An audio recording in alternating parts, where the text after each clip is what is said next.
विद्यार्थी जीवन में ही संघर्ष आरंभ कर दिया था। संघर्षशील स्वभाव है, अन्याय सहन नहीं करेगा।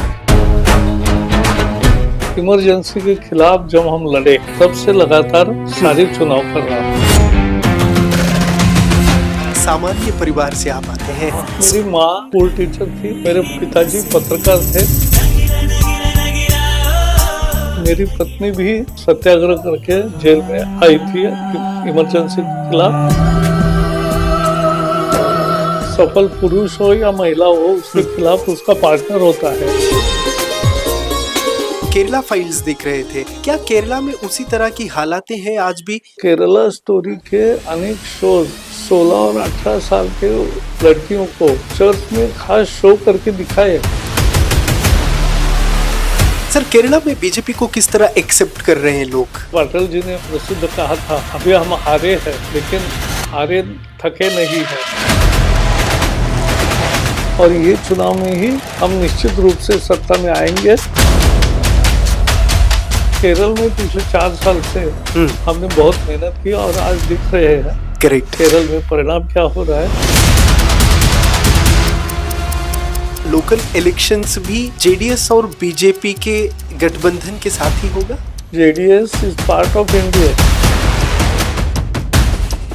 येदियुरप्पा और अरुण कुमार ने मिलकर जो मेहनत की, संगठन जो बढ़ाया, उसी का कारण हुआ कि सत्ता में बीजेपी आ गई। राहुल गांधी जी विपक्ष नेता हैं। विपक्ष नेता के तौर पे आप उनको किस तरह देखते हो? फेल नेता है विपक्षी दल का।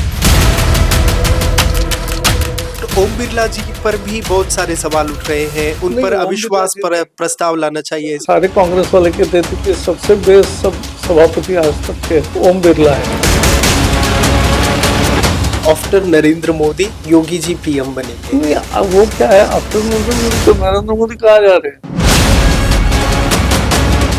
वो राज्य के प्रमुख 12 साल रहे और अभी देश के प्रमुख 12 साल रहे। लोकतांत्रिक दुनिया में ये रिकॉर्ड है। केरल में है तो बोलते हैं, कहते लोग नंदी मोदी।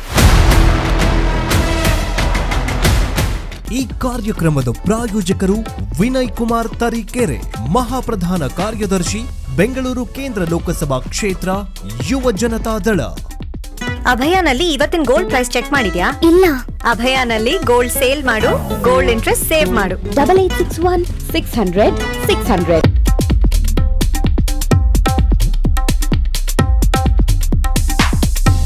नमस्कार, हिंदू टीवी में आप सभी का स्वागत है। मेरा नाम सैयद हिदायत है। आज मेरे साथ व्यक्ति नहीं व्यक्तित्व मौजूद हैं। चलिए बातचीत करते हैं बीजेपी के वरिष्ठ नेता प्रकाश जावड़ेकर साहब के साथ। Sir, welcome to the show. कैसे हो साहब? बहुत अच्छा। ओके सर, राजनीति को आप किस तरह देखते हो? आपका लंबे अरसे का सफर रहा है। 55 साल के राजनीतिक जीवन में हमारी धारणा यही रही कि जनता का कल्याण के लिए हम इस काम में आए। करेक्ट। और लोगों का दर्द देखकर जिसको दर्द होता है वही सामाजिक काम कर सकता है। करेक्ट। तो राजनीति मूल्यों की हो, राजनीति विकास की हो, ओके, और राजनीति देश को आगे ले जाए। राष्ट्र प्रथम, ये हमारी प्रणाली है।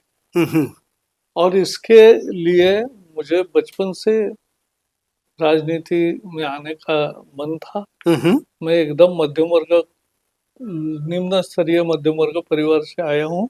ओके। फिर भी मुझे ये था, और फिर इमरजेंसी के खिलाफ जब हम लड़े और जेल में गए, ओके, सत्याग्रह किया, तो उसके कारण जो शुरू हुआ, और उसके पहले भी एक ये हुआ कि पहले 91 में भी मैं विद्यार्थी परिषद का काम 71 में करता था। करेक्ट। तब रामभाऊ म्हाळगी पुणे से लोकसभा के लिए चुनाव लड़े थे। तब मैंने पहला राजनीतिक काम किया। ओके। और तब से लगातार सारे चुनाव कर रहा हूँ। सर, हम लोग विद्यार्थी जीवन में पढ़ते हैं और वो खेलने कूदने की उम्र रहती है, उसके बावजूद आपने विद्यार्थी जीवन में ही संघर्ष आरंभ कर दिया था। क्योंकि मेरा स्वभाव एक संघर्षशील स्वभाव है। अन्याय सहन नहीं करेंगे। करेक्ट। और इसलिए छात्रों के प्रश्न उस समय और पूरे दुनिया में उस समय युवा का आंदोलन हो रहा था, वो महंगाई और हाँ। भ्रष्टाचार के खिलाफ युवाओं का असंतोष था। तो ये हमने उठाया मुद्दा, और महाविद्यालय से लेकर यूनिवर्सिटी से लेकर पूरे, मैं यूनिवर्सिटी में सीनेट पर चुन के आया 25वें साल में। ओके। फिर नकल होती थी उसके विरोध में, ऐसा सभी बातों पे हम आंदोलन करते आए। ओके। और बाद में भारतीय जनता पार्टी का पूरा समय मैंने काम 80 में शुरू किया, जब अटल जी ने प्रसिद्ध कहा था कि अभी हम हारे हैं, लेकिन हारे थके नहीं है, और ये कहा था कि मुझे पूरा विश्वास है कि अंधेरा छटेगा, सूरज निकलेगा, कमल खिलेगा। तब से हम प्रवास के साथी हैं। कभी सपना नहीं देखा था कि सत्ता मिलेगी, ओके। लेकिन वो बाद में आया, क्योंकि सत्ता ये लक्ष्य नहीं था। करेक्ट। लक्ष्य जनसेवा का ही रहा, देश की सेवा का रहा, और उसी भावना से हमने काम किया। अमेजिंग सर, आप केंद्र मंत्री भी रह चुके थे, मतलब इतने बड़े बड़े पोर्टफोलियो हैंडल करने के बावजूद भी इतना सिंपल कैसे सर? नहीं, सिंपल ये अपना स्वभाव होता है। तो अगर आप हम्बल है तो हम्बल ही रहोगे। और मुझ में लोग बहुत बताते थे कि अरे आप में तो कुछ भी ये नहीं हुआ बदलाव। तो मैंने कहा ऐसा कैसे बदलाव होगा, मैं जो हूँ वो हूँ। काम की अवसर मिला, शिक्षा विभाग मिला, पर्यावरण, वन और जलवायु परिवर्तन जैसे महत्वपूर्ण विषय मिले, इंफॉर्मेशन एंड ब्रॉडकास्टिंग मिला, और साथ ही साथ हेवी इंडस्ट्री, करेक्ट, ये भी था। तो सबका एक अनुभव होता है, करेक्ट, और उसका आनंद आता है। अपने हाथ से कुछ काम होता है जिससे लोगों की समस्याओं का हल होता है। यही पब्लिक पॉलिसी है, यही गवर्नेंस है, यही मोदी जी से हमने सीखा और वही किया। और मुझे बहुत पूरा आनंद आया 7 साल में उनके साथ काम करते हुए। उसके बाद भी मुझे 1 साल मोदी एट 20 ये किताब के चर्चा जगह जगह हो, ऐसे कार्यक्रम पार्टी ने बताया था। तो ये क्या था, आज मोदी तो 25 हो गया कि वो राज्य के प्रमुख 12 साल रहे, करेक्ट, और अभी देश के प्रमुख 12 साल रहे। तो लोकतांत्रिक दुनिया में ये रिकॉर्ड है कि एक ही व्यक्ति लगातार 25 साल मुख्य पद पर रहे, करेक्ट, ये कभी नहीं हुआ है। तो इसलिए इसका भी हम किताब एक निकला था, Modi at 20 that time, correct. तो उसका भी हमने 800 कार्यक्रम किए देश भर में। उसके बाद मुझे केरल की जिम्मेवारी दी। करेक्ट। तो हमारे लिए जिम्मेवारी होती है, कौन सा प्रदेश है, क्या है, कौन सा डिपार्टमेंट है या नहीं है, ये मुद्दा ही नहीं है। तो केरल में पिछले 4 साल से हमने बहुत मेहनत की, और आज दिख रहे हैं करेक्ट, केरल में परिणाम क्या हो रहा है। केरल की राजधानी हमने जीती है, केरल भी जीतेंगे। अमेजिंग सर, जब आप दूसरे स्टेट पर एफर्ट डालते रहते हो, उस वक्त लैंग्वेज किस तरह मैनेज करते हो सर? नहीं, लैंग्वेज का मुद्दा सिंपल है। दक्षिण के तमिलनाडु और इसमें मुद्दा आता है। बाकी तेलंगाना में, हाँ 23 में आपने किया था तेलंगाना। हाँ, लेकिन तेलंगाना में वो पहले भी तेलंगाना आंध्र एक था, तब मैं प्रभारी था 6 साल। करेक्ट। और 2014 का चुनाव भी मैंने टीडीपी के साथ अलायंस कराया था। करेक्ट। और उसके पहले 2009 का चुनाव भी लड़ा था बीजेपी का। तो ये मैं 7-8 राज्यों का प्रमुख अनुभव ले चुका हूँ। यही तो विविधता है। करेक्ट। यानी दिल्ली से लेकर राजस्थान से लेकर महाराष्ट्र में तो मैं हर चुनाव में हिस्सा लिया है। फिर मणिपुर से लेकर, केरल से लेकर, तमिलनाडु से लेकर, आंध्र से लेकर, तेलंगाना से लेकर कर्नाटक तक, करेक्ट, सभी राज्यों के अनुभव मुझे आए, मिले, और इसी से समृद्ध होते हैं हम। करेक्ट सर, मुझे कर्नाटका के बारे में जरूर बात करना पड़ेगा, क्योंकि मैं कर्नाटका से हूँ। कर्नाटका के साथ आपका बॉन्डिंग किस तरह रहा है, कैसे याद करोगे कर्नाटका के दौर को? कर्नाटका एक बहुत अच्छा प्रदेश है। बहुत अच्छे लोग हैं, हम्म और शुरू में राजनीति हम्म मुद्दों की होती थी। दुर्भाग्य से हम्म ये कांग्रेस 2 बार आई, हम्म तब से राजनीति पूरी बिगड़ गई ओके 10 साल हम्म में।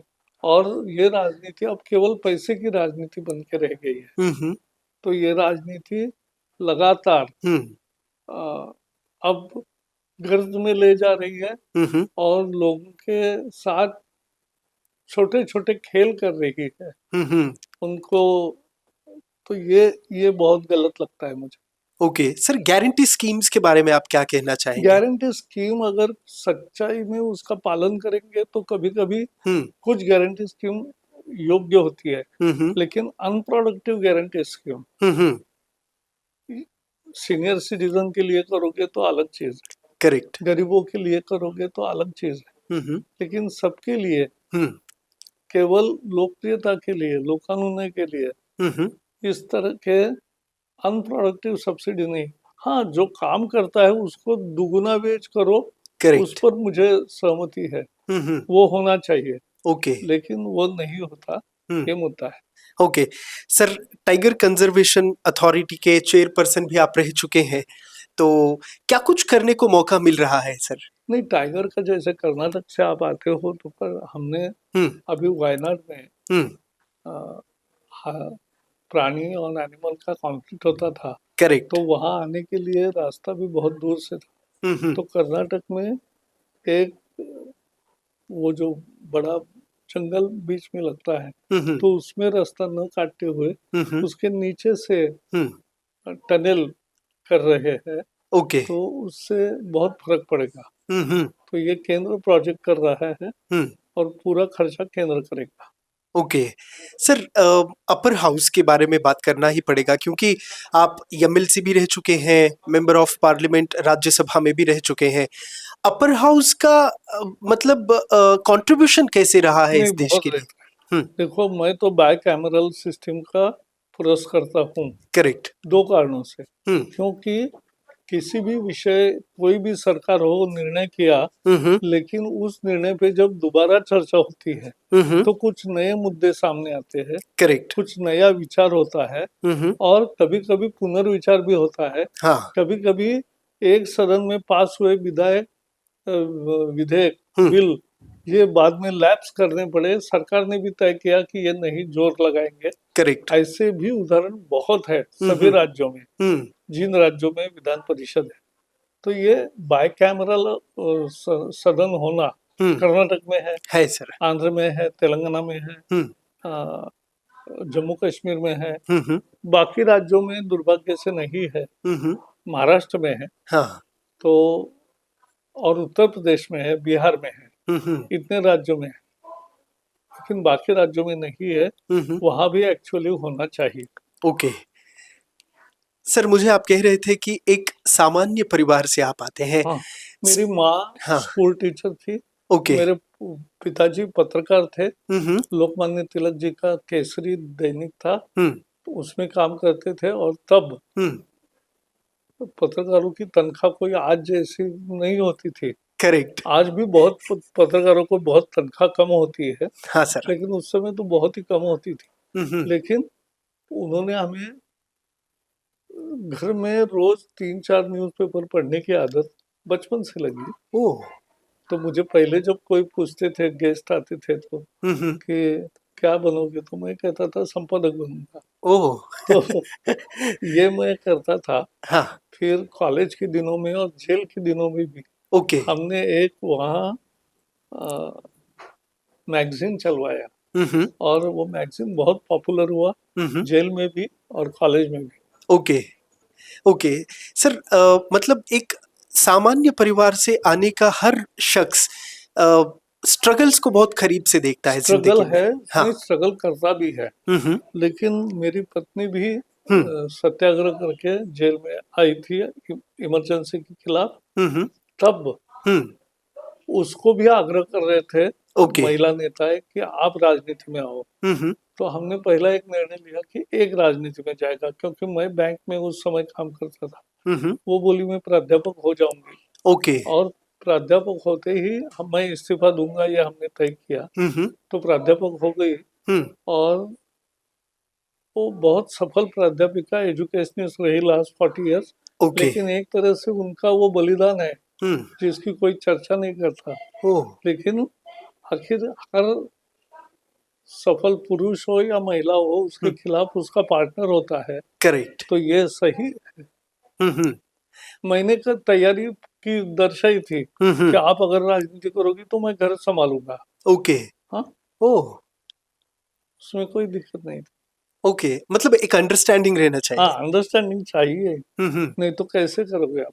ओके सर, मुझे ये सवाल पूछना ही है सर, क्योंकि जब अपोजिशन पार्टी मुद्दों को जिस तरह लेके जाना था उस तरह नहीं लेके जाती तो बहुत फील होता है कि हाँ कुछ ठीक नहीं हो रहा है। लेकिन ऐसे हम कुछ। जो कर रहे थे, मुझे याद है हम्म, हमने इतने घोटाले निकाले, लेकिन एक भी घोटाला झूठ नहीं साबित हुआ, करेक्ट। उल्टा सही साबित हुआ।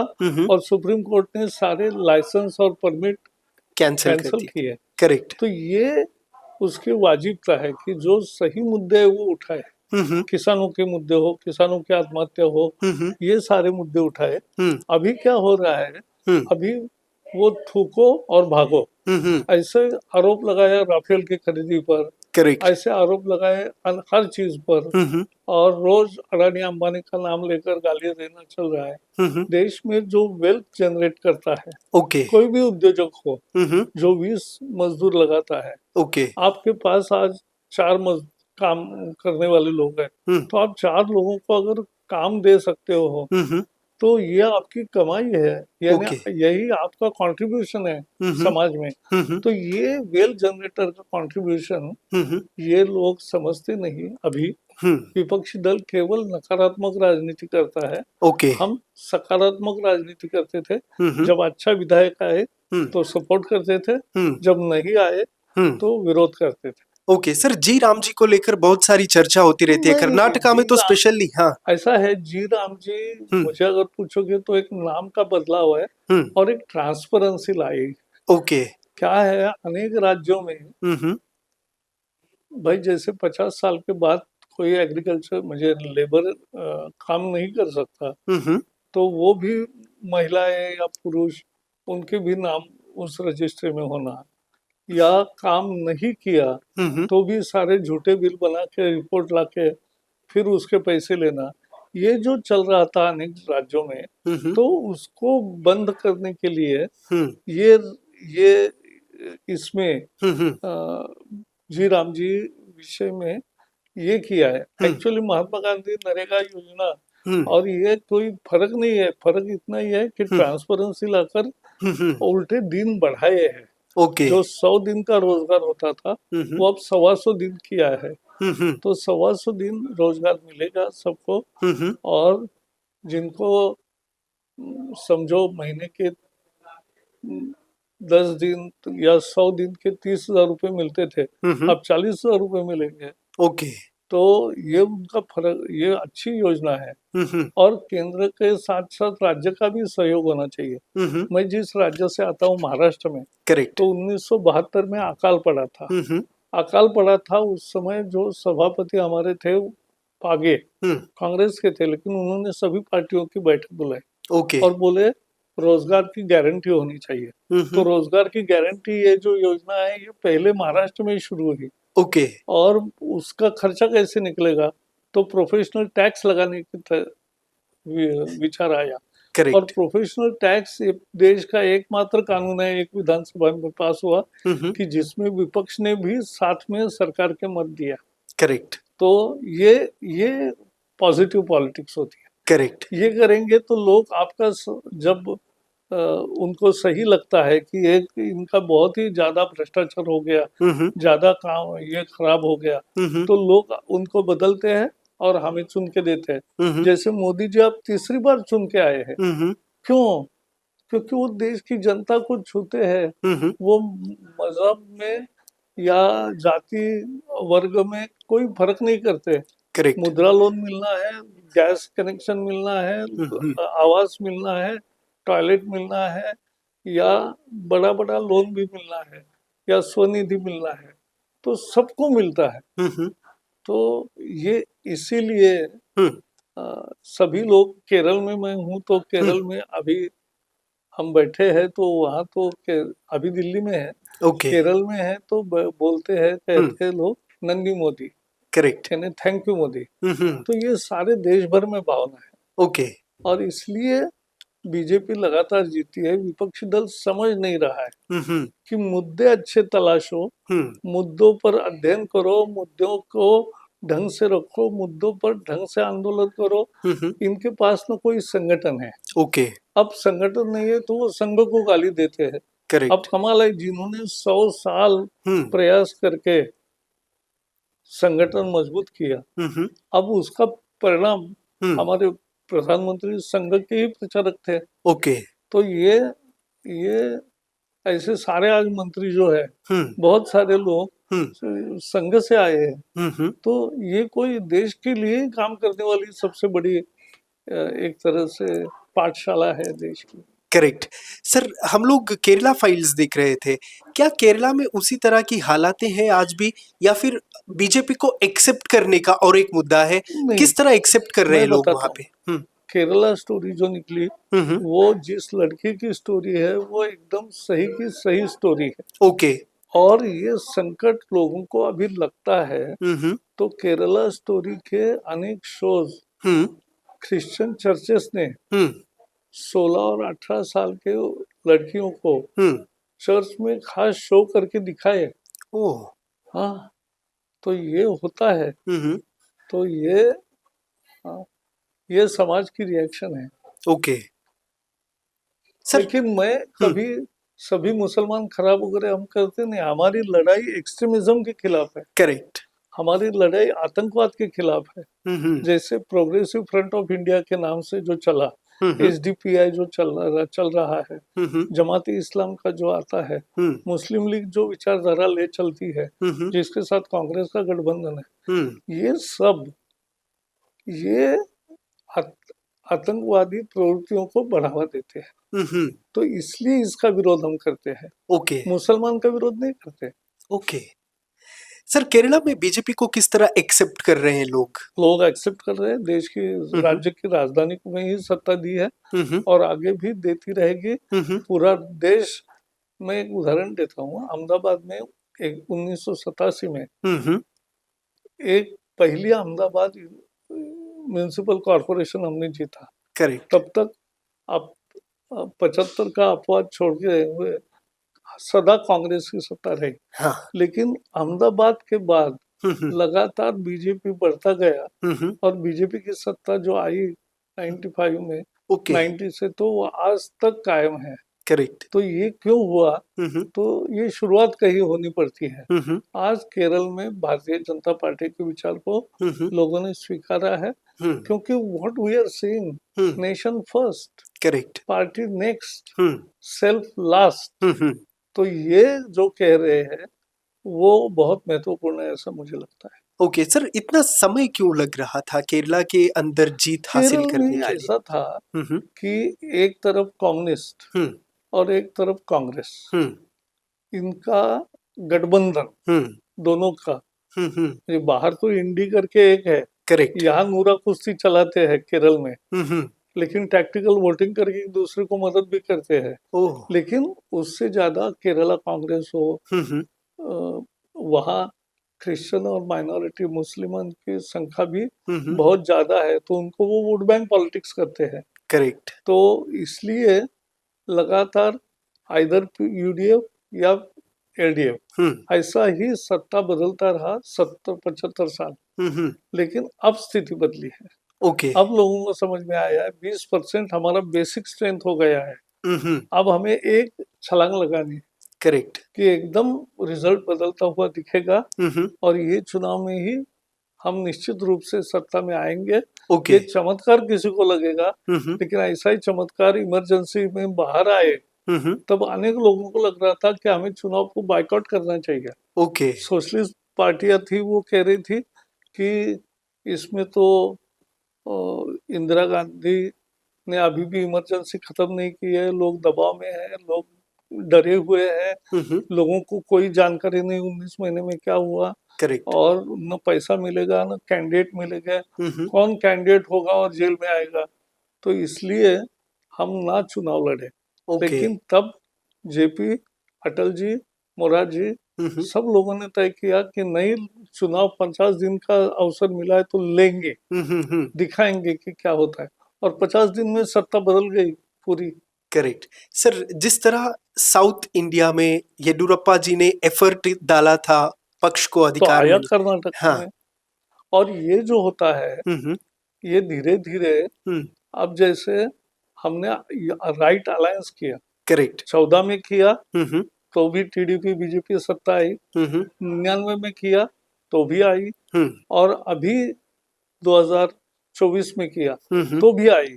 तो ओके। ये जो है, हम्म, ये दोनों पर निर्भर करता है। करेक्ट। राजनीतिक गणित भी होता है, हम्म, और दो संगठन इकट्ठा आके दोनों की वोट बैंक मिल जाती है। हम्म, कर्नाटक में भी हेगड़े साहब थे तब हम्म, तक। एक हेगड़े जी का एक व्यक्तिमत्व ऐसा था हम्म, कि विपक्षी दल हम्म, या सत्तारूढ़ दल वही रहे थे। हम्म, लेकिन अभी वो, उनके बाद हम्म, समय बदल गया, और वीरेंद्र पाटिल को जिस तरह से कांग्रेस ने अपमानित किया, हम्म, उसके कारण लिंगायत समाज लिंगायत। ये पूरा का पूरा हम्म, बीजेपी के पास आ गया। ये हम्म, हम देख रहे हैं। हम्म, तो ये ऐसे बदलाव होते हैं राजनीति में, हम्म, और अवसर मिलता है।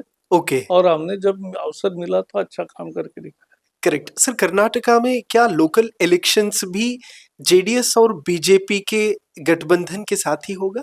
वो तो लोकल एक प्रॉब्लम है, वो उसमें हमारे जो स्थानीय नेता है हम्म, वो बताएंगे। ओके। क्योंकि कर्नाटक का कारोबार अभी मैं नहीं देख रहा हूँ, करेक्ट। तो वो मुझे जानकारी नहीं कब है अब चुनाव, हम्म, क्या क्या क्या है, ओके। और कैसे अलायंस। अलायंस तो है ही हमारा, hmm, JDS is part of India, correct. and Devegowda hmm, very firmly hmm, every time he says that hmm, in Lok Sabha, hmm, in Rajya Sabha. Okay. So that is how it happens. Okay. Sir, Anant Kumar ji को किस तरह याद करेंगे आप? आनंद कुमार एक बेहद ही हाँ। अच्छे व्यक्ति थे। ओके। वो बहुत प्रतिभाशाली थे, हम्म, बहुत मेहनती थे। ओके। येदियुरप्पा और आनंद कुमार ने मिलकर जो मेहनत की, हम्म, संगठन जो बढ़ाया, हम्म, उसी का कारण हुआ कि सत्ता में बीजेपी आ गई हाँ। एक दिन। हम्म, दुर्भाग्य से हम्म, उनको कैंसर के वो हाथ तो चढ़े, और उनका दुर्भाग्य से जल्दी मृत्यु हुआ। हम्म, उस समय हमने अरुण जेटली, सुषमा स्वराज, मनोहर पर्रिकर, करेक्ट। अनंत कुमार, ऐसे चार चार नेता एक साल में हमने खोए। तो वो बहुत दुखदायक, वेदनादायी काल था। हम्म, लेकिन बहुत ही उम्दा व्यक्तिमत्व, करेक्ट। बहुत ही एफिशिएंट व्यक्तिमत्व, हम्म, और बहुत ही अच्छे मित्र, हम्म, ऐसे वो रहे। ओके। सर, सुषमा स्वराज जी हो या फिर अनंत कुमार जी हो, या फिर मनोहर पर्रिकर जी हो, इस तरह के लीडर्स नेक्स्ट जनरेशन में क्यों है, नहीं दिख रहे? निश्चित है। हाँ। नहीं नहीं, हाँ। आप उल्टा मत समझिए, उल्टा समझिए हम्म, कि बीजेपी एक ही है कि हम्म, जिसमें राष्ट्रीय अध्यक्ष 45 साल का है, हम्म, और बाकी भी एवरेज उम्र, अभी केरल में जो चुन के आए, हम्म, एवरेज उम्र 37-38 है। ओके। इतने ताजे सब लोग, हम्म, सभी जगह हाँ। 40 के आसपास के विधायक, ओके। 50 के आसपास के सांसद, हम्म, ये होने चाहिए, हम्म, और 60 के आसपास के राष्ट्रीय अध्यक्ष। लेकिन वो तो अभी 45 साल के ही हो गए। ओके। तो इसलिए कभी ये नहीं कभी समझा कि पीढ़ी कांग्रेस की देखो आप, उनके चेहरे भी देखो, हम्म, उनके उम्र इतनी हो गई है हम्म, कि वो एनर्जी से काम भी नहीं कर सकते। ओके। तो एनर्जी के काम के लिए हम्म, हमेशा 10 साल में पीढ़ी बदलती रहनी चाहिए, और जो करेक्ट। पुराने हैं उनको भी काम में रखना चाहिए, हम्म, उनका भी सम्मान करना चाहिए। हम्म, ये दोनों बीजेपी में व्यवस्था है। Okay. Well sir, Rahul Gandhi ji विपक्ष नेता हैं। विपक्ष नेता के तौर पे आप उनको किस तरह देखते हो? नहीं, क्योंकि एकदम फेल, हम्म, फेल नेता है विपक्षी दल का। हम्म, क्योंकि मुझे नहीं लगता वो किसी से बात करता है, और विपक्षी दलों को भी सभी को मान्य नहीं है वो हम्म, जो बोलते हैं। हम्म, कल जिस तरह से वो अमेरिकन ट्रेड एग्रीमेंट पे बोले, प्रत्यक्ष ये हुआ कि अमेरिकन ट्रेड एग्रीमेंट में जो उन्होंने ऑब्जेक्शन लिए थे वो सारे दूर हुए। ओके। और अमेरिका ने खुलासा किया कि यह हमारी कंडीशन नहीं है, हम डिजिटल टैक्स नहीं लगाएंगे, ओके। हम अनाज नहीं भेजेंगे, 500 बिलियन डॉलर का 5 साल में लेना ही चाहिए, ओके। ऐसा कंपल्शन नहीं है। तो सारे कंपल्शन है ऐसा समझ के जो उन्होंने सरेंडर बोला वो ही झूठ निकला। ओके। तो क्या मुद्दा है? सर ये हर वक्त क्यों कोई बुक लाते हैं, कोई अब कभी ये बुक कॉन्स्टिट्यूशन जो उठा के लाया, लाते हैं? बुक के प्रकाशक है वो कह रहे कि हमने बुक तो इसमें लाया ही नहीं अभी, तो कैसे आप कर सकते हो? ओके। इनफैक्ट ओम बिरला जी पर भी बहुत सारे सवाल उठ रहे हैं, उन नहीं, पर ओम बिरला अविश्वास जी पर नहीं। प्रस्ताव लाना चाहिए, ऐसी कुछ? देखो, विश्वास या ये संवैधानिक टूल है, उसके लिए उनको लगा तो, लेकिन मुझे तो लगा और सारे कांग्रेस वाले कहते थे कि सबसे बेस्ट सभापति आज तक के ओम बिरला है, ओके। क्योंकि वो हर एक सांसद को बोलने देते हैं, रात को 12 बजे तक संसद चलाते हैं, ओके। लेकिन हर एक प्रतिनिधि अपनी अपनी बात बोलता है, उसका शूटिंग उसको मिलता है और उसको वो बहुत प्रचारित करता है अपने कॉन्स्टिट्यूंसी में। ओके। तो people were very happy with him. Suddenly ये जो आया, ये मोदी के बारे में जो जिस तरह का उनका आचरण है वो उनको सहन नहीं होता है। अब 1 नेशन 1 इलेक्शन का विरोध करते हैं ये लोग। हाँ। अपने राज्यों में लोकल बॉडी इलेक्शन एक समय करते हैं एक साथ। करेक्ट। अभी केरल में ग्राम पंचायत से लेकर कॉर्पोरेशन तक सारे चुनाव 3 दिन में संपन्न हुए। ओके। तो 1 स्टेट 1 इलेक्शन करने वाले 1 नेशन 1 इलेक्शन का विरोध करते हैं। ओके। क्यों क्यों इस तरह का? ये पाखंड है ना। ओके। यही तो, क्योंकि उनको सही में ये कहना है कि हम मोदी को परास्त नहीं कर सकते, और उनको डर लगता है कि लोकसभा और विधानसभा एक साथ हो गए ओके। तो शायद दोनों जगह मोदी आएंगे। लेकिन देखो, मोदी जी आने ही वाले हैं। आज इलेक्शन एक साथ करो या ना करो, ओके। अभी हम ये कह रहे हैं कि पूरा समय व्यस्तता इलेक्शन में जाती है। हर साल 5-5 इलेक्शन, उसकी तैयारी बहुत होती है। ओके। और समय एडमिनिस्ट्रेशन का कम होता है, डेवलपमेंट के लिए कम समय मिलता है। तो इसके लिए सब एक साथ चुनाव हो तो खर्चा भी बचेगा।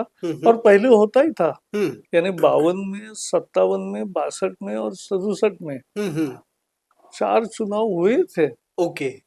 और ये ईवीएम का जैसे बोलना शुरू किया, बाद में ईवीएम बंद कर दिया। हाँ। क्योंकि उनको समझ में आया कि इलेक्शन कमीशन ने चैलेंज दिया कि भाई ये मशीन है, कोई भी एक्सपर्ट आए और इसमें ये करके दिखाए मैनिपुलेशन। ओके। तो कोई नहीं कर पाया, तो कोई ने धाड़स नहीं दिखाया।